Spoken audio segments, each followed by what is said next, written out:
현장 보고 메시지 11가입니다. 구원의 확신이라는 제목이 되고요. 구원의 확신이라는 내용 우리가 이제 익히 잘 알고 있는 그런 내용들이니까 여러분들 이렇게 간단하게 다루면 되겠고요. 오늘 이제 확신이라는 부분들 이제 좀 이렇게 다룹니다. 그리고 다음 주도 마찬가지로 여러분들 이제 확신이라는 부분들을 조금 이야기하는 것 같고요. 그래서 이 확신이라는 말은 다른 말로 말하면 믿음이 되게 되는 거죠. 이 부분들을 조금 좁게 다뤘으면 좋겠습니다. 종교의 제일 핵심 원리는 늘 말하는 대로 행위가 되는 거죠. 그런데 복음의 핵심 원리는 뭐냐? 믿음이라는 부분들을 이야기합니다. 그래서 행위라고 이야기할 때에 착하고 바르게 열심히 산다. 뭐 지극히 당연한 거죠, 여러분들. 그래서 육신적인 부분들의 법칙은 뭐 이건 어딜 가나 이야기해도 되는 겁니다. 그런데 도저히 알아들을 수 없는 거 믿음으로 응답하는데 이게 이제 알아들을 수도 없는 거고요. 알아듣지도 못하는 말들이 됩니다. 그런데 하나님 우리에게 복음을 주시면서 뭐를 이야기하냐? 핵심 원리는 믿음이라는 게. 왜 이런 부분들로 하나님이 말씀하시냐? 우리는 잘 모르지만은 우리의 상태입니다. 창세기 3장 문제가 뭔지 하나님이 정확하게 아신 거죠. 그래서 착하게 바르게 열심히로는 도저히 안 되기 때문에 우리에게 하나님이 복음 주시고 믿음이라는 핵심 원리들을 우리에게 요구하시게 되게 되는 거예요. 그래서 여러분들 복음의 핵심 원리는 믿음입니다. 마태복음 9장 29절에 뭐라 그랬냐? 믿음대로 된다라는 거예요. 열심히 한다고 되면 열심히 하면 되고요. 뭐 착하게 바르게 하면 된다요. 그렇게 하면 되는데 그렇게 되는 게 아닙니다, 여러분들. 믿음대로 된다라는 거예요. 뿐만 아닙니다. 히브리서 11장 6절에도요. 믿음이 없이는 하나님을 기쁘시게 하지 못한다라는 게 항상 저와 여러분들 내가 어떤 믿음을 갖고 있느냐 이 믿음을 보시고 하나님이 기뻐하냐 아니면 하나님이 단식하시냐 그런 부분들이 되게 됩니다. 뿐만 아닙니다. 베드로전서 5장 9절에 보니까 믿음을 굳건하게 하여서 마귀를 대적하라 이렇게 이야기해요. 하나님뿐만 아니라 우리가 영적 싸움하는 부분에 있어서도 사단과 영적인 싸움을 함에 있어서 뭐 가지고 하냐? 믿음 가지고 영적 싸움을 하는 부분들이 되는 거예요. 그래서 항상 저와 여러분들이 쏘고면 안 되고요. 우리가 그냥 당연히 육신적인 내용으로 볼 때는 착하게 바르게 열심히 이제 이런 부분들이 금방 다가옵니다. 왜냐하면 당연한 거니까. 그런데 그 원리는 절대로 아니고요. 복음의 핵심 원리는 믿음이라는 부분들이 되게 돼 있고요. 그래서 이제 믿음이 중요한데 뭐 이 악물고 내가 믿습니다 그런다고 여러분들 믿음이 회복되는 게 아니죠. 믿음이라는 부분을 이야기할 때에 반드시 우리가 이해해야 될 게 에베소서 2장 8절입니다. 너희가 그 은혜를 인하여 믿음으로 말미암아 구원을 받았는데 이것이 하나님의 선물이라는 게 은혜로 뭐가 되는 겁니까? 믿음이 회복이 되게 되는 겁니다. 그래서 몸부림쳐도 안 되는데요. 뭐 해야 됩니까? 은혜 받는 만큼 믿음 회복되게 되는 거예요. 항상 그래서 이 예배라는 부분을 통하여서 진짜 은혜 받는 부분들이 너무나 크고요. 은혜의 수단은 뭐가 됩니까? 항상 하나님의 말씀이 되는 거죠. 주일날 말씀에 은혜 받는 것뿐만 아니라 집에 돌아가서 현장에서도 늘 언제나 말씀으로 은혜 받는 부분들 반드시 필요하게 됩니다. 그래서 은혜 받는 만큼 믿음 회복되게 되는 거고요. 이 믿음으로 말미암아 구원을 받는데 이게 뭐가 됩니까? 하나님의 선물이라 그렇게 이야기를 하게 되는 거예요. 그래서 내가 은혜 믿고 싶다고 믿어지는 게 아닙니다, 여러분들. 전적인 하나님의 은혜가 되게 되는 거예요. 그래서 은혜를 받는다 그리고 믿어진다라고 이야기하는 건 어찌 보면 우리와 상관없을 수도 있습니다. 왜냐하니까 하나님이 선물로 우리에게 주어지는 거니까요. 그래서 하나님은 택한 백성에게 은혜 주시고 믿어지게 해서 구원을 받게 하는 부분들이 하나님의 사역이 됩니다. 그러면 나는 뭐 해야 되죠? 하나님의 은혜로 우리에게 주신 믿음이라는 부분들을 뭐 하는 겁니까? 내 현장에서 지켜나가는 게 바로 우리가 해야 되는 제일 중요한 내용이 되는 거예요. 믿음을 잃어버리면 모든 것 다 잃어버리는 겁니다. 그래서 그의 일평생의 사역을 마무리하면서 이제 순교 직전에 그죠? 그가 제일 아끼는 후계자입니다. 디모데에게 바울이 마지막으로 메시지 주면서 디모데후서 4장 7절에 뭐라 그랬습니까? 믿음은 뭐라고요? 지키는 거라 바울이 이야기하는 거예요. 나의 달려갈 길 마치고 나는 나의 믿음을 지켰다. 바울이 그래 이야기하죠. 저와 여러분들이 해야 될 거 가장 중요한 거 은혜 받는 부분들을 가지고 믿음 회복하는 것도 중요하겠지만은요 이미 주신 은혜 가지고 있는 믿음을 마귀에게 빼앗기지 않고 지켜나가는 거 이게 너무나 중요한 부분이 되는 거예요. 그래서 가장 중요한 영적인 싸움이라고 이야기할 때 핵심은요 마귀는 우리에게 믿음 빼앗아 가려고 하고 영적인 도적이니까 우리는 여러 가지 문제와 사건을 통하여서 믿음을 지켜나가려고 하고 이게 영적인 싸움의 제일 핵심이 되게 되는 거예요. 그래서 믿음을 지키냐 지키지 못하는 이게 제일 핵심되는데, 믿음을 지켜나가는 가장 중요한 방편 중에 방편, 그게 바로 여러분들 감사의 비밀이 되게 되는 게, 우리가 확신 가져야 됩니다. 믿음 가져야 된다는 말이죠. 근데 정확하게 이야기하면 믿음을 가진다는 하나님이 은혜를 주시는 거고, 우리가 할 거는 주신 은혜를 지켜나가는 건데, 제일 좋은 방법이 뭐냐, 그게 감사라는 게. 그래서 데살로니가서 5장 18절에 범사에 감사라 그렇게 이야기합니다. 그래서 믿음 있고로 뭐로 가야 됩니까? 감사로 가져야 되는 게. 한 가지 예를 들면은 오늘 이제 구원의 확신이 되게 되죠. 구원의 확신을 갖고 있다라고 이야기할 때 반드시 뭐가 돼야 됩니까? 구원에 대한 감사가 있어야 돼요. 구원의 감사가 없는데 구원에 대한 확신을 갖고 있다, 말은 맞는 것처럼 보이는데 조금 애매한 부분들이 되는 거죠.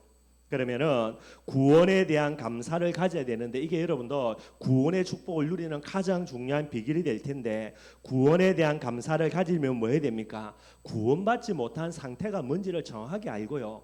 구원받지 못하면 어떻게 되는가, 여기에 대해서 정확한 부분들에 어쩌면 한을 가져야 되는 게, 이게 여러분들 확신 가지는 부분의 제일 중요한 부분이 됩니다.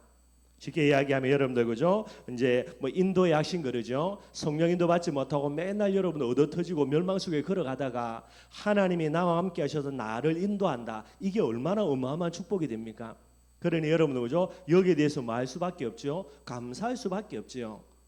구원에 대한 부분뿐만 아니라 인도에 대한 부분들을 가지고 감사한다. 여러분들 마귀가 아무리 큰 문제 주고 우리를 이렇게 확신의 내용, 믿음의 내용을 빼앗아 가려고 해도 반드시 이겨내게 되는 거예요.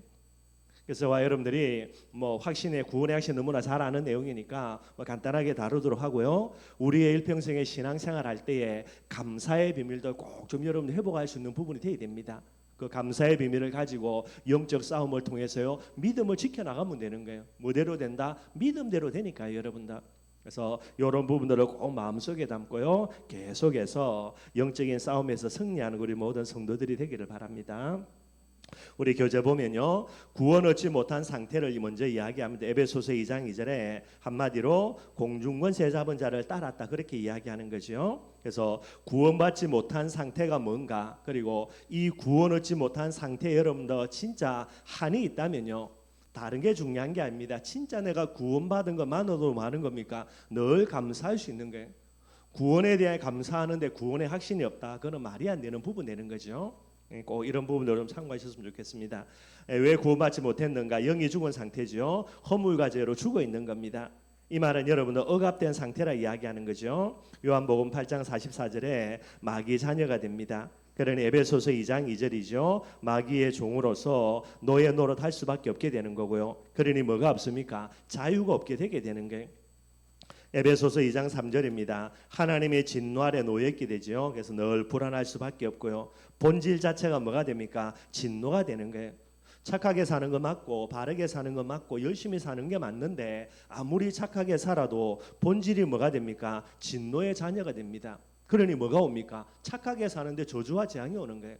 열심히 사는데 본질이 뭐가 됩니까? 진노의 자녀니까 저주와 재앙이 온다니까요. 막지를 못하는 거예요. 그런데 우리는 예수 이름 받고 구원의 비밀의 축복을 누리니까요, 본질이 뭐가 됩니까? 저주가 아니라 축복과 응답이 되게 되는 거예요. 그래서 부족하게 살아도 연약하게 살아도 믿음 갖고 있으니까 믿음대로요, 하나님의 축복과 응답이 오게 되는 거예요. 뿐만 아니죠. 사도행전 8장 4절에서 8절에 이런 모를 병, 불치병들 육신의 계속해서 고난이 오게 되고요, 죽어서 영과 육이 분리되고 난 이후에 영원한 지옥입니다. 영원한 저주와 재앙 속으로 들어갈 수밖에 없게 되고요. 그걸로만 끝나는 게 아니지요. 본인이 일평생 섬겼던 우상들, 자녀들에게 영적인 유산으로 고스란히 물려줘서 이 저주와 재앙들을 반드시 자녀들이 겪게 되는 거예요. 여기가 이렇게 우리가 늘 아는 겁니다. 불신자 6가지 상태, 그렇게 이제 이야기를 하게 되는 거죠. 딱 하나입니다, 여러분들. 영이 죽어 있는 거 요 하나 때문에 이런 어마어마한 결과들이 오게 되는 거예요. 그래서 뭐 해야 됩니까? 착하게 바르게 열심히 사는 게 아니라 죽은 영이 살아나야 되는 거예요. 그래서 예수님을 보내어서 그 예수님이 뭐라고 이야기합니까? 나는 생명이라는 겁니다. 생명 되신 예수님을 내 마음에 믿게 될 때에 예수 생명이 내게 들어와서요, 죽었던 영이 살아나지게 되는 거예요. 그걸 가리켜서 구원이라 이야기하게 되는 거죠. 그러니 제일 먼저 뭐부터 해야 됩니까? 저와 여러분도 구원부터 받아야 되는 거예요. 그리고 구원받았다 뭐 해야 됩니까? 구원의 확신 반드시 가져야 됩니다. 제일 먼저 어떤 문제와 사건 속에 있다 하더라도요, 구원의 확신, 다르게 이야기하면 구원에 대한 감사, 이것만 갖고 있으면 되는 거예요, 여러분들. 구원이란 무엇입니까? 과거 문제 해결이죠. 에베소서 2장 1절에 허물과 죄로 죽었던 부분들 해결되는 겁니다. 무엇이 해결되었는가? 원죄와 자범죄, 조상의 죄 문제, 거기에서 따라오는 모든 저주와 재앙들 완전히 해결 다 되었고요. 어떻게 해결되냐? 예수 그리스도의 십자가의 비밀을 믿음으로 받아들여서 예수님을 마음속에 영접해서 하나님의 자녀가 되는 거고요. 로마서 8장 2절입니다. 죄와 사망의 법에서 완전히 해방되는 거예요. 현재 문제 해결입니다. 현재 지금요, 사단의 권세 속에서 묶여서 운명과 사주팔자 속에 따라갈 수밖에 없는 이 현재 문제 완전히 해결된 거죠. 뭐가 해결되었는가? 사단 문제, 마귀 문제, 귀신의 종로를 하던 우상 숭배, 미신 섬기고요, 운명과 사주팔자 속에 있는 모든 문제 완전히 해결 다 된 거죠. 그 증거입니다. 하나님의 자녀이기 때문에 하나님이 우리에게 무엇을 주십니까? 평안함을 주시는 거예요. 그래서 요한복음 14장 27절에 뭐라 그랬습니까? 평안을 너희에게 끼치노니 곧 나의 평안을 너희에게 주노라. 내가 너희에게 주는 것은 세상이 주는 것과 같이 아니하니라. 너희는 마음에 근심하지도 말고 두려워하지도 말라. 참된 평안함들을 우리의 마음에 주시게 되게 되는 거예요. 뿐만 아닙니다. 미래 문제도 해결되는 거죠. 에베소서 2장 6절에 보니까 여러분들 그죠? 정말로 하늘 보좌에 앉히시고요. 오는 여러 세대에 풍성한 응답과 증거거리로 증거 주겠다라고 분명히 이야기하고 있습니다. 그래서 내세 문제 완전히 해결되는 겁니다. 저와 여러분들은 언제 죽더라도요, 천국 갈 수밖에 없고요. 지옥에는 완전히 이제 해방받은 겁니다. 그리고 미래에 대한 소망과 하나님의 계획이라는 응답들을 우리에게 허락하는 부분들이 되게 되는 거예요.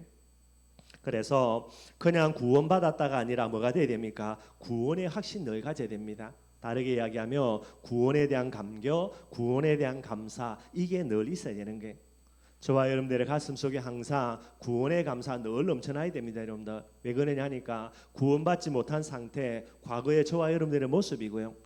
여기에서 하나님 우리를 건져내서 구원이라는 비밀 속에 있게 하신 부분들이 됩니다.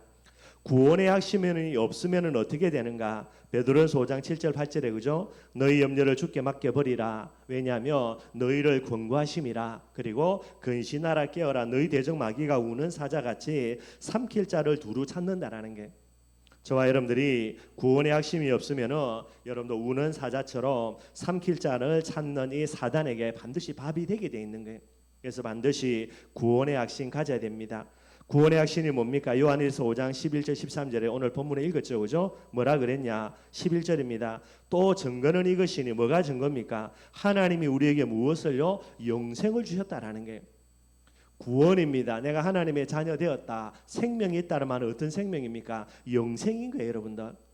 영생은 뭐죠? 영원히 사는 생명입니다. 예수 생명 갖고 있는데 이 예수 생명이 뭐 내가 조금 실수하거나 부족하거나 연약함을 통하여서 이게 사라진다, 그러면 영생이 아니죠, 여러분들.